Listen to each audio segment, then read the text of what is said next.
Fuck it, here I go. Enough messing around.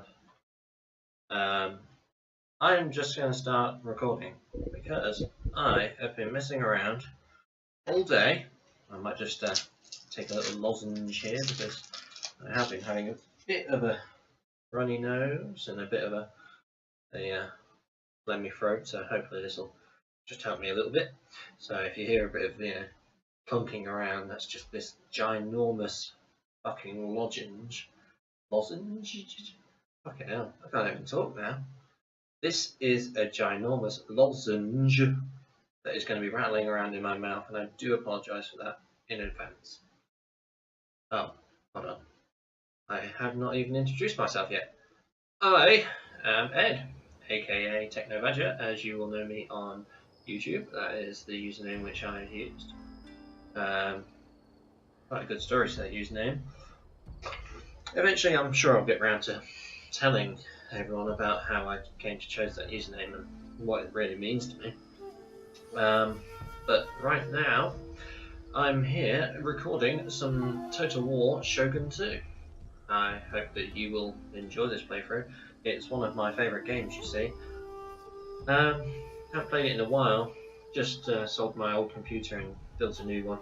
So I was really looking to start to get back into the games that I've enjoyed for a long time. I know this is an old game, this is from 2010, but I must say that this is most definitely one of my favourite games of all time. I am running a few mods on here. As you can see in the top right corner, it says that it is modded. Most of those are just unit packs. There's a couple of texture packs for a few of the units, just to make them look a bit better, and then generally just a couple of bug fixes. I think that's about it. God, I don't know what to start as. We have to go for stop it. We have to go Shogun 2 or Fall of the Samurai. Fall of the Samurai is my favourite out of these, but because this is Shogun 2, I shall start off with Shogun 2. You can see a little bit of a bug with some of these things. You see different clans of which you can choose. Obviously there's more clans than this that are actually in the game, and there are mods that allow you to pick out of all of them.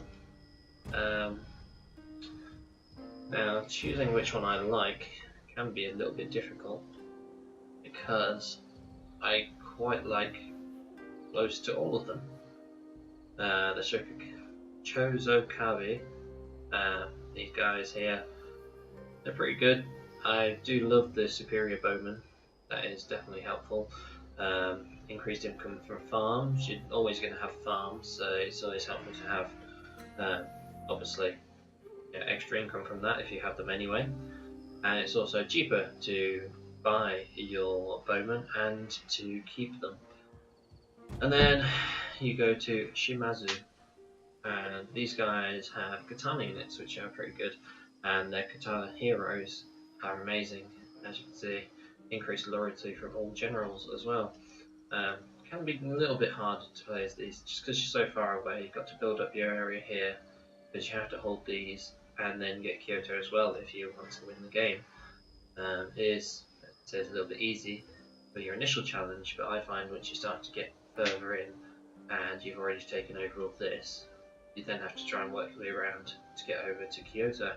Hojo, they can be quite good if you're going for quite a defensive game, I will say. Castles are cheaper to build and repair, can recruit superior siege units, and the cost of them is obviously cheaper. I do like them for an interesting playthrough, they're quite good. The Mori, these can be good if you're going for quite a bit of a sea kind of, I don't even know what to say. They're very good with the ships, so if you're very oceanically orientated, do I want to say? I don't even know.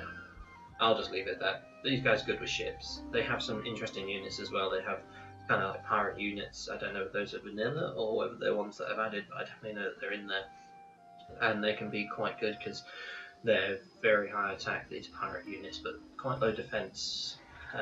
Use that in your favour as you will. You've got the Oda clan, very good Ashigaru, and they're cheap, and that's about it for them. That's all they've got. But I tell you what, those are your most common units, so you're going to be spamming them out like it is nobody's business, because they're going to cost you fucking nothing, and they're going to cost you fucking nothing to keep them around. And then the date, yeah, I do like playing as these. Yeah, half the time I'll just try and get these provinces up here. I won't even think about Kyoto until coming up to the end of the game. By then I would have worked way down here. Usually I leave the south here, and I try and work my way up and come back down. That can be somewhat hard because you go against these guys, Yusugi. And now for one of my favourites, the Takeda. These guys are just amazing cavalry. You get the best cavalry units in the game from these guys.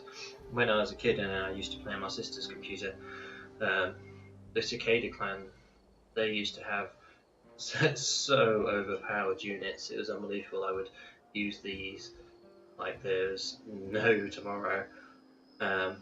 This was in Shogun 1. Back then it was just obviously Total War Shogun, and that game, even today I would go back and play it because it still has some very interesting mechanics. It is really quite in the forefront of the military strategy game, and that's probably the game that spurred me on to really get into these types of games and love them this much.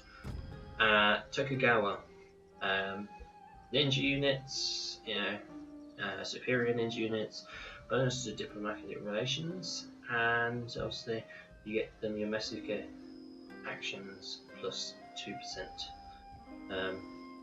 Never really played as them. They've been interesting because whenever I play as the people who I play as, usually you do see these guys rise up. It's either these guys or these guys. Yeah, it's either one of the two, and it's obviously it's RNG whether which one takes over in the game, along with these guys versus these guys. Yeah, because these two, pretty much every game, are rivals. Moving on then to the Yusugi, they are very good monk warriors, so you get increased trade income. You get reduced cost and upkeep of warrior monks, you get superior warrior monks, and then the monk actions are more successful, but obviously only by 2%. They're good. The thing is, getting to where you can actually recruit warrior monks can be annoying, because you obviously have to have, well, when I show you in game, you have to have 2 buildings just to be able to recruit them. So it can be kind of hit and miss, and that can be a bit of an issue. Onto one of my personal favourites, the Hattori. Very central, very easy to take out Kyoto, very easy to kind of just cheese the game. I mean, they say the initial challenge is normal, but I would say it's actually quite easy. You get to who is it that you're taking over first? I think is it north? You go first, and then you go south. I mean, that's the way I play it. So I think north, east, and then come back down. I do like to take over and just kind of envelop Kyoto before I actually attack them. Yeah, I'm quite traitorous when it comes to that, because I will always be friends with Kyoto because they are their own clan. They're only a 1 province clan, but the trade with them is actually quite useful because they are so powerful. These guys, the Hattori, their specialist Hattori units possess Kisho training, and that is where they can hide. And it says here they can hide effectively in battle, so even your just basic units, your peasant soldiers, they can actually just hide in the grass, whereas normal other peoples wouldn't. So they're very good if you're playing very ambush tactics and you just really trying to think about strategically how you're going to take out these people during battles. And I would say that's a good start for anybody who does want a bit of a challenge and is tactically minded. One of my personal favourites though is the ikko. Not predominantly the strongest or the best out of all the clans, but what they have kind of outweighs what they don't have. So it says can reduce and recruit large units of Ashigaru, weak but with high morale. Now, I would say that's a lot better than what the other people get. So you like that, that's good. The fact that you have a large amount of them and they have high morale is good. So you're going to use these people to just bolster your armies. They may be weak, but the way to offset that, I find, is if you're using blacksmiths and stuff like that, and just increase their armor value, increase their attack value. You know, if you get some Ashigaru units that have, you know, the silver sword upgrade, you know, that's like level 2 of the weapons upgrades, you can really just chuck them at other units and they will do a good amount of damage, and with the high morale they're less likely to run away as soon as they're starting to get slaughtered. So I do like that. They cannot recruit Misuke, I don't know, whichever. That isn't a big deal, really. I find in this game, trying to use them over things like, you know, the ninjas and geishas, it doesn't make too much of a difference, you know. I like to obviously play a bit more violently and less diplomatically than others. So we've also got generals can convert provinces to the Ikko faith, because these guys are a different religion to the, well, I say to the rest of Japan, to most of Japan. There is, I think, is there Christianity in this in Shogun 2, or is it just Fall of the Samurai? No, I think it's here. I think there's 2 or 3 different religions, I would say. And you can recruit superior warrior monks, so same as these guys, superior warrior monks. But obviously they get this bonus as well, so they got 2 bonuses, and yet I would call this almost not a con, but it's a changer really, because you can get, you know, up rivals. You know, people won't like you because you're a different religion. You can get revolts in your provinces because you're trying to take over and your faction is a different religion and they may be Buddhists, so they won't like that, so they'll rise up against you. But in the same way, you can use this against them. So if you build, is it monastery? No, temples. You can basically spread your faith. So say here, I was able to spread my faith down. These guys would slowly turn to the Ikko faith, and they would rise up, and a lot of the time they would have rebellions, and if the rebellion takes over, I might get the province, or at least they'll be weakened to the point where I can just jump in and kind of just take over. That's why I do like these guys. I just love the versatility of being able to play as them. And then lastly, but not least, you have Otomo. Now these guys are very good. They're in the forefront of technology. They have faster imports of matchlocks. They have reduced costs for missionaries, because these are the guys who I think are Christian, I believe. Reduced recruitment cost of gunpowder infantry, and then you got improved rate of conversion to the clan's religion, which I believe is Christianity. You see here it says it's hard. Now this is one where I would say yes, it is quite hard. So not only are you battling against, you know, people who are of a different religion, and that makes them not like you as much, so every time you take over a province you have to deal with that and keep your armies there until they're changed, and or you have to send in missionaries to try and change the faith. Yet also, only good, well, your only bonus units really are these matchlocks, and to say that they're a bonus unit isn't particularly true, because it's not like it says right here that your matchlock units or your gunpowder infantry are more powerful. The only thing is that they're cheaper. So it's not saying that you can get, like here, you can recruit superior warrior monks. If it were to say here you can recruit superior matchlocks or superior gunpowder infantry, then that would be good. But the fact that it's only cheaper and they're faster to get there, that doesn't necessarily offset the fact that they're cheaper. So what I'm going to play as is, now I'm torn because yeah, I can stay with my favourites, the ikko, ikki. I do like the challenge. I like how to do it. The more it can be so fun. If you have the right units, you can just cut your way down here and end up taking Kyoto so easily. It's unbelievable. But I don't know. Who to choose, who to choose. Eeny, meeny, miny, mo, catch a dickhead by his toe. If he squeals, let him go. Eeny, meeny, miny, mo. It is going to be you. Okay. ikko, ikki it is. They're my favourite anyway. They can be somewhat crazy. I'm just going to keep this on. What's this? Normal. Yeah, normal. Yeah, I could go legendary. But you see, I prefer just to play on normal. I appreciate all these people who like a challenge, and to them, I take my hat off. You know, very good. You know, you probably a far more superior strategist than I, but I just like to play to have fun. You see. And if I play it at normal and the initial challenge is normal, then I'm going to have a very nice time. I hope. 1545. Now just watch this intro then. This is Sengoku Jidai, the age of the country at war. You might notice I'm playing in window mode. This game does not like to be recorded at all. For 200 years, the After all, it's a Ashura 7-year-old Shoguns game. ruled from Kyoto.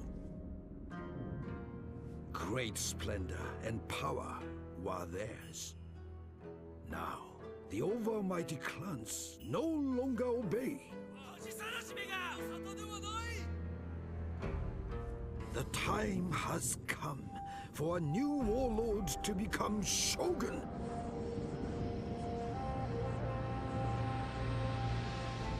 But who will win? We ikko are from every corner of Japan, united in one cause. We are the only true believers.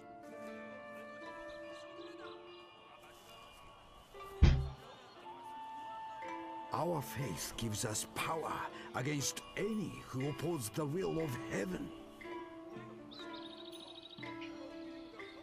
Our numbers swell as more flee from the great laws and their cruelty. Soon, the Shogun in Kyoto himself will shake as he hears us approach. Now, the faithful will rise and claim their rightful dues. Our foes will fall, crushed by their own sins. We wait no longer. Fate marches with us!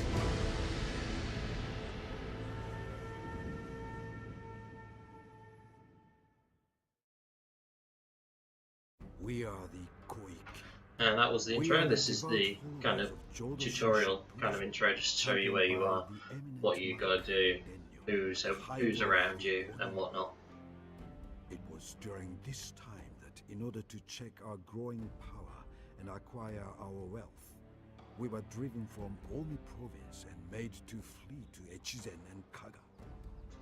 Roused by Renyo's teachings, the people of these provinces turned upon their autocratic masters and established a haven for all who wished to follow the Jodo Shinshu way. Under the guidance of the Shimozuma clan, our safety has been assured by the most devout and capable of warriors. It will not be long, however, before we are threatened once more from without. We would benefit greatly by returning to Omi, as the province is blessed with fertile soil, and the local ninja will be an asset when war erupts. Wakasa, to the southwest, is of lesser strategic importance, as are Noto and Etchu to the northeast, although capturing these provinces will nonetheless allow us to maintain our strength. Through force of our Okay, I'm gonna cut that short here. From time to time, missions are issued Yes, either yes, by yes, our yes, yes. clan Okay, basically it's just saying that missions are issued, and what you get from these are you get little bonuses. So you would get from the reward of this plus 10% to the successful chance of an ikko monk. That can be quite good because you can use them to do the obviously uprisings and stuff like that, influence people, which is kind of what I do. It's quite useful to do that just to kind of weaken the opponents before you jump in there. Convert the majority of this province to your religion. Omi, and Omi is here. These guys. Shogun, military ruler of all Okay. Japan. Yeah. Okay. I understand. Okay, that's good. As you can see, we got HSN and we got Kaga. And now we're going to start getting the game. So I'm just going to leave that here and double check that my recording is working fine. And I'll be back in a minute. Thank you very much.